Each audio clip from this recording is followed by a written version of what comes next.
And now, it's Boomer Life, lifestyle discussion designed to make your life more engaging, meaningful, and complete. Celebrating the baby boomer generation, this is Boomer Life on CIL 650. The best things in life are free, but you can keep them for the birds and bees. Now give me money. What I want, that's what I want. Welcome to Boomer Life on CIL 650. I'm Joanne Sutton, and today on Boomer Life, we're going to be speaking frankly about women and money, retirement, and your financial future. And it's all with Jim Doyle, Senior Financial Consultant with Investors Group Financial Services, Inc. When it comes to building the life that you want for yourself and for your family, you need a well-thought-out plan. Now, Jim holds a number of designations, all designed to best serve the needs of some 280 client families. Jim is a certified financial planner. He's also a chartered life underwriter, a registered trust and estate practitioner, a certified divorce financial analyst, as well as a certified international wealth manager. Jim, you also are a graduate of the UBC Sauder School of Business Family Enterprise Advisor Program. Thanks for being with us again today. Can you tell us a little bit what originally led you to want to do this type of work? Well, sure. In my prior role of managing lending firms, I saw people making different financial decisions, and most of them were pretty good. But there were also a number that, upon reflection, might have had better outcomes if a better plan had been put in place. I interviewed with a number of firms, and I chose to join Investors Group as a financial consultant because I liked the fact that they had a great reputation, they were a national firm, and had a long history as a tax and investment planning firm. This wasn't a side business for them. It's their primary business. So paint us a picture about what those early years were like. When I started, I was 28, but I looked 20. Interest rates were 12% on a one-year term deposit. Yeah. One of the funds that I liked a lot had a one-year return of around 10%, with a 10-year average also around 10%. But rates weren't guaranteed, and almost half of the people that I spoke to didn't know what a mutual fund was. Looking back, I feel like I didn't have enough life experience to truly understand how and why people made their financial and investment decisions that they did. But I know that I had a lot of ambition and a passion to learn. I started my financial planning career with a desire to help people better understand their choices and ultimately benefit from their experiences. And it's been a great ride so far. Sounds like a lot of fun. And you've basically been doing this coming up on about 26 years now with the same firm that you originally started with. I find that very rare that somebody has stayed with the company that long. Don't you think it's rare? Absolutely. Absolutely. With Investors Group, one aspect of the company that I saw real value in was their ongoing training programs for advisors. I still believe that if you're not adding to your skill set over time with ongoing education and training, your value and relevance to your clients is likely to diminish. It's important to stay current. You bring a lot of experience, credentials, and value to the table. All of this is especially important when we look at today's subject matter. Although it's a topic that requires more than just experience, it requires some level of understanding and maybe a lot of compassion as well. We're talking about women and money. So much to cover, so little time. We're just going to dive right into the middle of it here. And let me start by asking you, in your experience, what unique retirement planning challenges do women face? Is financial planning really that different for women as opposed to men? Now, Joanne, I got to say this up front. I'm no expert on women. I don't know who is. All I can really say is about the experience that I've seen through my own practice. Absolutely. If we're talking about the principles that apply to sound planning, they're the same regardless of gender or stage of life. It's the challenges and opportunities you face in putting these principles into action that tend to be different for women. So the short answer, yes, I do believe that financial planning is different for women. And I agree with you. So let's explore some of those challenges and considerations. I think I have a few points that might be worth considering. So if we take a look at the 2014 census data that suggests women on average live longer than men by about 5 to 7 years, they're likely going to need more money to rely on because they're going to live longer. If you want to get the full Canada Pension Plan at retirement based on your earnings, you're going to need currently to be earning a maximum of 53,600. So let's just do this again. For the full CPP at retirement based on earnings, you need to have been earning enough to maximize your CPP contributions. Today, that figure stands at 53,600.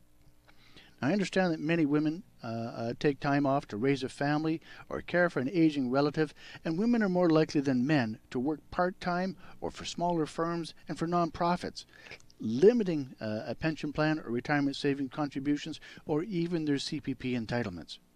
When you put it all together, these facts translate into significant challenges facing women looking to build their retirement savings or pension benefits. Also, it's noteworthy that women are often the primary caregivers, sandwiched between aging parents and adult kids in need. I think they call that the sandwich generation. That's right. I definitely hear that. I think it's pretty safe to say that for a number of our female listeners, there might be a little bit of discomfort around money matters when it comes to making financial decisions, especially when those decisions can have a lasting impact. Listen, for some, this money stuff is uncomfortable for both genders. Everyone wants to be listened to and feel respected, yet I have a sense that a number of women would prefer to see their advisors doing a better job on this front. Sometimes planning around money and retirement savings needs to be a higher priority, but it can be a challenge for busy people.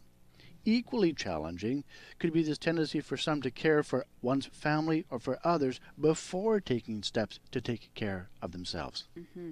So how would you respond to the statistic that says 1 in 5 women don't make investment decisions? Joanna, I believe that stat, and it's unfortunate. And it's partly why a primary focus of my practice is based around supporting and promoting the importance of financial literacy.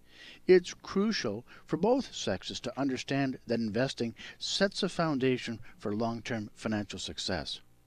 How people feel listened to, how they're spoken to, or even something as straightforward as making eye contact, or being engaged in conversation, or being invited to participate can go a long ways towards how people make or choose their investment decisions, or make them reluctant to make decisions at all. Mm-hmm. I feel one's knowledge of investing or financial planning matters can affect one's willingness to make essential decisions. You've brought up a couple of really good points there. Can you give us a couple of examples? We hosted a series of seminars around the Lower Mainland geared towards female listeners around investing basics. The seminar setting offers women a chance to get together and hear what's happening in the markets these days, to get a sense of how other people are responding to their particular challenges, and to ask questions in a supportive environment. We also offer an opportunity for our guests to get together with me for a private one-on-one meeting to talk about their situation and ask those questions that they're often uncomfortable bringing up, to share their stories and discuss whether our services may be able to help them structure some of the things that they're looking for going forward. I think in my practice, women are likely to say that having a financial advisor has been beneficial to them, especially once they've achieved a certain level of assets and earnings, and their planning needs became more complex. I have to admit, before some clients started working with us, they expressed anxiety around trusting an advisor's experience, concerned that the primary focus might be on selling them a product and not necessarily helping them reach some goals. It's part of my role to help them build that sense of comfort and trust. Well, you talk about having one-on-one discussions with your clients in order for the clients to ask questions. Sometimes I know in my own experience, we don't know what we don't know, and sometimes women just don't know what to ask. Fair point. Achieving certain financial milestones can go a long ways towards building confidence. Equally important is reaching that level of financial literacy where you understand your investments and the role that they play in the portfolio, the choices being made, and how to maximize the growth of their portfolio. It's all about making the best of your financial situation, and planning absolutely essential to success. Joanne, sometimes it's not about getting the best return in order to achieve success. Let me tell you a story about a client who was downsized, and let's call her Mary. Okay. In this situation, part of the challenge came from adjusting her perspectives and helping her focus on some hard decisions around spending and money management. Mary had grown accustomed to having access to and truly enjoying some of the finer things in life. She worked hard to afford these little luxuries. However, through government cutbacks, she had to reevaluate her goals, her retirement plan, and even her budget.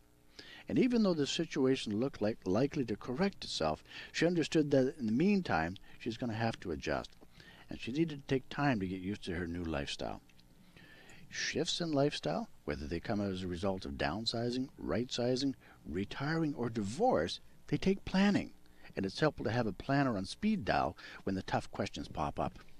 Well, change is actually a difficult thing for anybody, and for most of us, when our world is thrown into chaos, we want things to get back to the way they were as quickly as possible.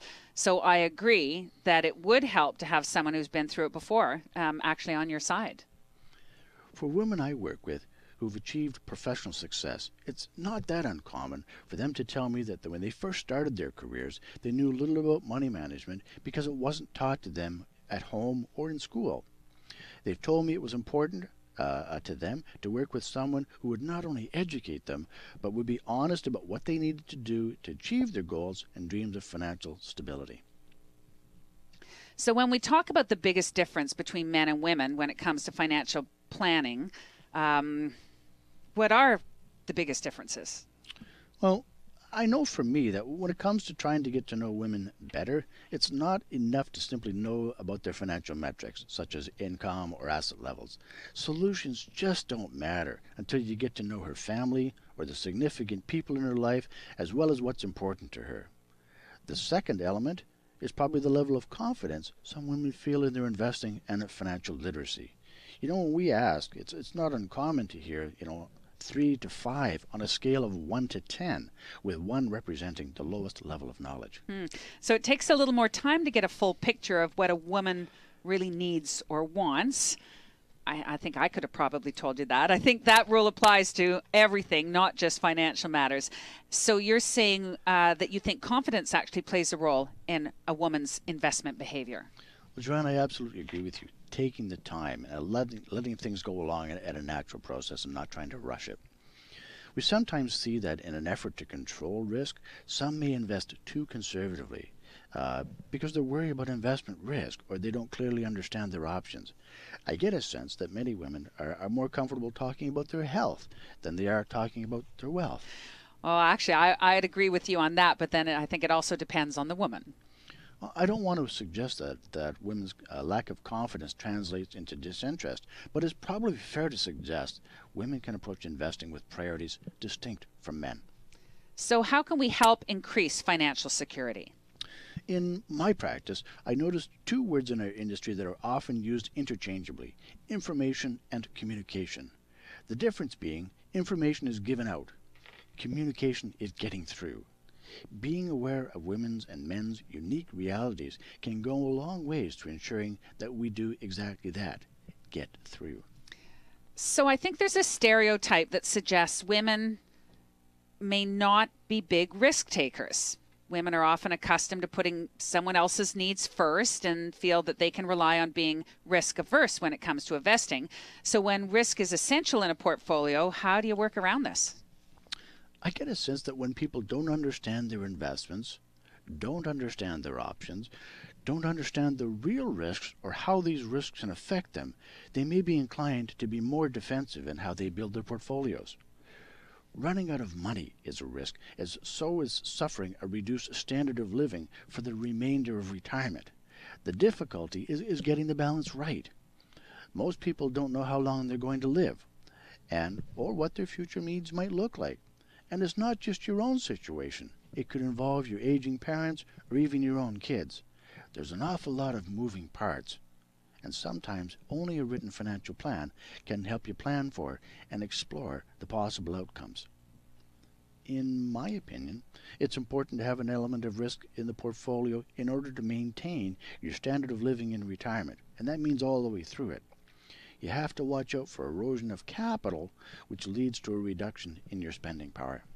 What would it mean to be more defensive when it comes to your portfolio? Is this all about risk as well?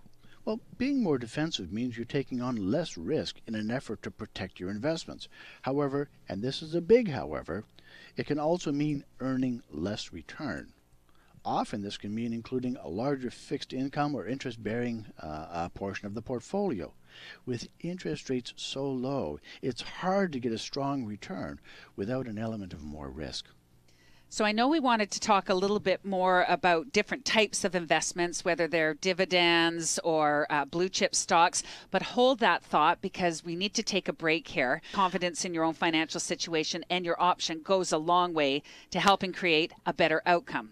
You are listening to Boomer Life on CL 650. I'm Joanne Sutton, and today we're speaking with Jim Doyle, Senior Financial Consultant with Investors Group.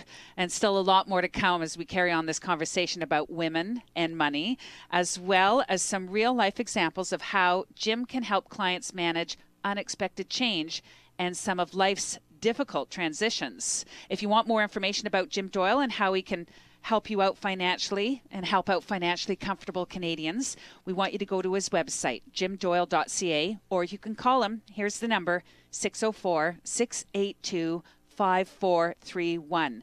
We'll be right back on Boomer Life on CL 650. Celebrating the baby boomer lifestyle. This is Boomer Life on CL 650.